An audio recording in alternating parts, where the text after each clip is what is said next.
খাবার জলে মিশেছে আর্সেনিক, জল খাওয়ারে মিলতে পারে পাস্তা। শত্রু তোমায় চিনিয়ে দেবে শ্রেণী, আর বন্ধু তোমায় চিনিয়ে দেবে রাস্তা। বিখ্যাত কবি লেখা এই কবিতার লাইনগুলো আমি কেন বললাম হঠাৎ করে, কারণ আজকে যে প্রতিবেদনের যে বিষয়টি আপনাদের সামনে তুলে ধরবো, তাতে একটা জিনিস পরিষ্কার: ভারতবর্ষ কিন্তু নিজের বন্ধু চিনে নিতে এবার শিখে গেছে এবং বন্ধুত্বকে বাঁচিয়ে রাখার জন্য একের পর এক অ্যাগ্রেসিভ মুভ নিতে শুরু করেছে।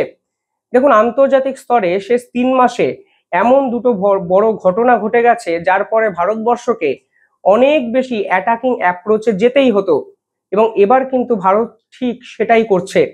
একটি ইসরায়েল ইরান যুদ্ধ, যার ফলে পৃথিবীর অনেক সমীকরণ বদলে গেছে এবং ভবিষ্যতেও বদলে যাবে।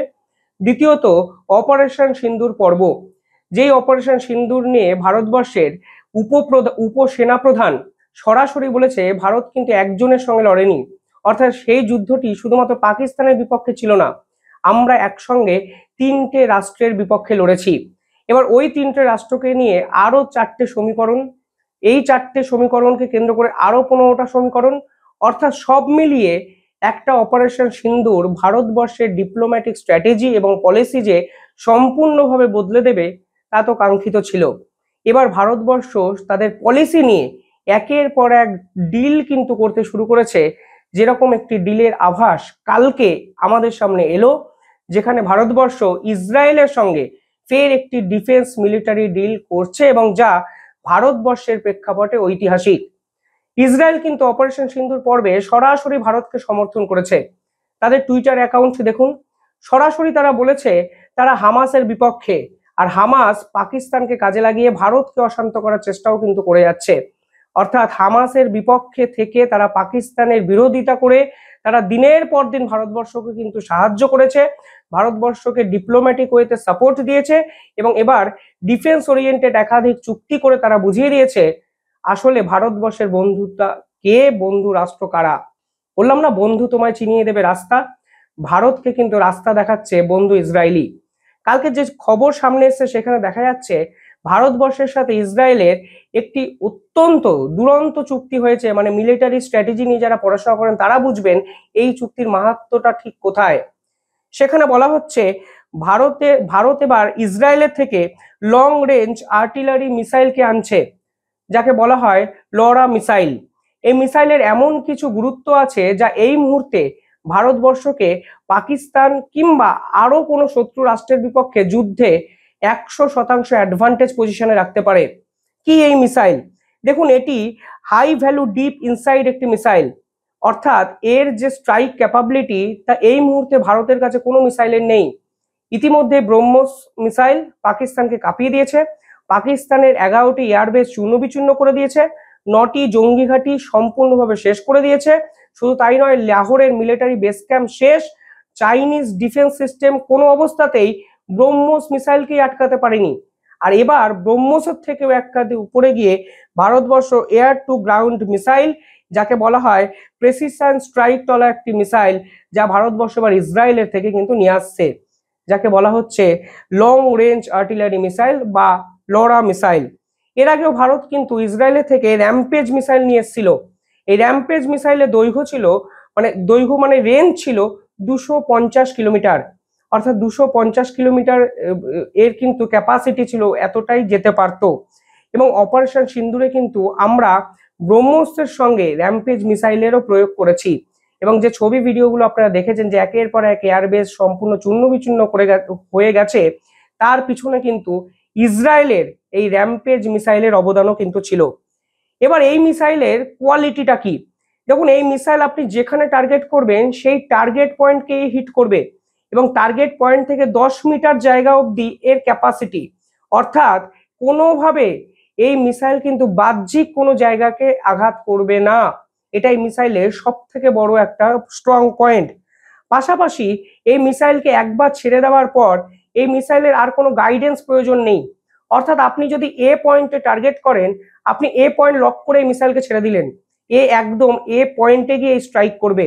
যদি কোনো অবস্থায় শেষ মুহূর্তে শত্রুপক্ষ তার লোকেশন বদলে ফেলে, তাহলেও এই মিসাইলকে আপনি কোঅর্ডিনেট করে অ্যাডজাস্ট করে নিতে পারবেন।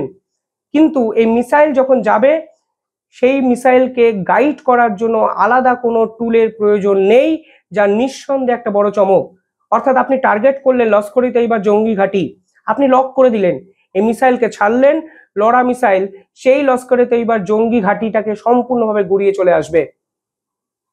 এই হলো এই মিসাইলের ক্যাপাবিলিটি। পরবর্তীকালে জানা যায় এই মিসাইলের মধ্যে জিপিএস এবং আইএনএস নেভিগেশন এতটাই স্ট্রং যে কোনো অবস্থাতেই এই মিসাইলকে কোনো শক্তি জ্যামিং করতে পারবে না। ইলেকট্রনিক ওয়ারফেয়ারে এখন সব থেকে ইম্পর্টেন্ট বস্তু হলো জ্যাম করে দাও। তুমি যদি জ্যামিং করে দাও, জিপিএস যদি অফ করে দাও, তাহলে নির্দেশটা আর এই মিসাইল অব্দি আসবে না। এই কায়দায় ভারতবর্ষ কি করেছিল মনে আছে আপনাদের? অপারেশন সিন্দুরের সময় PL-15 চাইনিজ মিসাইলকে কিন্তু অমৃতসরে মাটিতে ফেলে রেখে দিয়েছিল। পরে সেই মিসাইলকে নেওয়ার জন্য দেশ বিদেশের বহু শক্তি ভারতের কাছে আবেদন করেছিল, যদিও ভারত সেই মিসাইল কাউকে দেয়নি। এই ইলেকট্রনিক ওয়ারফেয়ারে একটা জিপিএস সিস্টেমে তো মিসাইল চলে, অর্থাৎ আপনি তাকে জ্যামিং করে দিলেন, ফলে চায়না বা পাকিস্তানে বসে সেই মিসাইলে আর কোনো নির্দেশই আসবে না। কিন্তু এই মিসাইলে, এই লড়া মিসাইলটা এতটাই ইউনিক যে এখানে কোনো জ্যামিং সিস্টেম কাজ করবে না, এবং এখানে জিপিএস এবং আইএনএস নেভিগেশন সিস্টেম অত্যন্ত স্ট্রং যে কোনো অবস্থাতেই কেউ এই মিসাইলের গতিপথকে পরিবর্তন করতে পারবে না। ফলে বর্তমান সাপেক্ষে দাঁড়িয়ে এই মিসাইল ইসরায়েল বলে দিয়েছে ভারতকে তারা দিচ্ছে। এবার এই মুহূর্তে তারা ভারতকে দিচ্ছে, এটা কি শুধু একটি খবর? নিঃসন্দেহে নয়, এর একটা আন্তর্জাতিক ভ্যালু আছে, একটা ডিপ্লোম্যাটিক প্রেজেন্স আছে, ডিপ্লোম্যাটিক ভ্যালু আছে। দেখুন, যদি অপারেশন সিন্দুর পর্বটা দেখেন তাহলে দেখবেন চায়না কিন্তু হামাসকে সহায়তা করেছে, অর্থাৎ চায়না কিন্তু বিভিন্ন সময় ইসরায়েলের বিপক্ষে জনমত তৈরি করেছে এবং ইসরায়েলকে কিন্তু একঘরে করার চেষ্টা করেছে।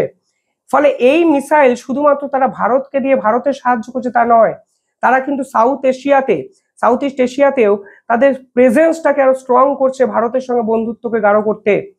এই ইসরায়েল কিন্তু প্রথমে এগিয়ে এসে পাকিস্তানের বিপক্ষে কথা বলেছিল, এবং ভারত কিন্তু প্রতিদান স্বরূপ রাষ্ট্রসংঘে গাজাকে নিয়ে ইসরায়েলের বিপক্ষে কোনো ভোট দেয়নি, এবং সেই ভোটদানের যে প্রক্রিয়া ছিল সেখান থেকে কিন্তু নিজেকে সরিয়ে নেয়, অ্যাবস্টেন করে।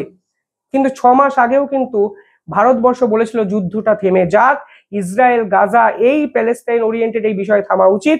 ইসরায়েলের বিপক্ষে কিন্তু ভারতবর্ষ 6 মাস আগেও ভোট দিয়েছিল, কিন্তু 6 মাসেই তাদের যে মানে মাইন্ডসেট, ভারতবর্ষের যে মাইন্ডসেট তা কিন্তু সম্পূর্ণভাবে বদলে যায়। কারণ অপারেশন সিন্দুর পর্বে পাকিস্তানের বিরোধিতায় ইসরায়েল করেছে, এমনকি ইসরায়েল প্রকাশ্যে বলেছে তারা ভারতকে সমর্থন করছে, টেরোরিজম শেষ করার জন্য তারা ভারতের পাশে থাকবে। এর জন্য রাষ্ট্রসংঘে ইসরায়েলের বিপক্ষে কোনো ভোট কিন্তু ভারত দেয়নি। আর এবার তার প্রতিদান স্বরূপ ইসরায়েল ঘোষণা করে দিয়েছে তারা ভারতবর্ষকে লড়া এই টাইপের মিসাইল কিন্তু তুলে দেবে, যা একদম টার্গেট পয়েন্টে হিট করবে। এবং এই মিসাইল ভারতের কাছে নেই, এই মিসাইল ব্রহ্মসকেও ছাপিয়ে যেতে পারে কিছু ক্ষেত্রে। ফলে অত্যন্ত গুরুত্বপূর্ণ একটা ডেভেলপমেন্ট। এবং বর্তমানে ইরান ইসরায়েলের পর পৃথিবী যখন কার্যত দ্বিখণ্ডিত হয়ে গেছে, এই মাল্টিপোলার ওয়ার্ল্ডে নিজের পক্ষটাকে ঘোষণা করে দেওয়া কিন্তু ইম্পর্টেন্ট। ইসরায়েল কিন্তু কোনোভাবে ব্যালেন্স ডিপ্লোমেসিতে যায় না, ভারত কিন্তু ব্যালেন্স ডিপ্লোমেসিতে যায়। ভারতের ব্যালেন্স ডিপ্লোমেসি অর্থাৎ আমি কোনো ঝুট ঝামেলায় ঢুকবো না, আমি সকলের সঙ্গে সম্পর্ক ভালো রাখবো। বর্তমান সময় এই ব্যালেন্স ডিপ্লোমেসিটা কতটা ইম্পর্টেন্ট তা কিছু ক্ষেত্রে আমরা বুঝতে পারি, কিন্তু এর একটা ডিসঅ্যাডভান্টেজও কিন্তু আছে। কিন্তু ইসরায়েলের মতো রাষ্ট্র যারা অনেক বেশি, যাদের অ্যাপ্রোচটাই অ্যাটাকিং, তারা কিন্তু কখনো পক্ষ নিতে দ্বিধাগ্রস্ত হয় না। আজকে কিন্তু তারা পক্ষটা নিয়েছে বটে, এই লড়া মিসাইলকে ভারতে দিচ্ছে, কিন্তু এর পিছনেও কিন্তু তাদের এক নিখুঁত অঙ্ক আছে। তারা জানে চায়না পাকিস্তানের বিপক্ষে হামাসকে নিয়ে লড়াইটা কিন্তু তাদেরও। ফলে ভারতকে এই লড়াইয়ের পাশে তারা চায় এবং ভারতের সঙ্গে সম্পর্ক ভালো করতে চায়। কারণ ঐতিহাসিক সময় থেকেই 1962 বলুন, 1965 বলুন, সর্বক্ষেত্রে কিন্তু ইসরায়েল ভারতবর্ষকে সাপোর্ট করেছে। অর্থাৎ যে ইতিহাস চলছিল সেই ইতিহাস ভবিষ্যতেও চলবে, আর ভবিষ্যতে তখনই চলতে পারে যখন বর্তমানে সেই বন্ধুত্বটা অটুট থাকবে। ইসরায়েল কিন্তু তাদের নিজেদের পক্ষ থেকে বারংবার বুঝিয়ে দিচ্ছে তারা কোনো অবস্থাতেই ভারতের সঙ্গে বন্ধুত্ব ছিন্ন করবে না, এবং ভারতকে সঙ্গে নিয়েই তাদের ডিপ্লোম্যাটিক গেম পলিসিটাকে সেইভাবে সাজানোর চেষ্টা করছে। আপনারা কিভাবে দেখছেন পুরো বিষয়টি কমেন্টে জানাবেন। ধন্যবাদ।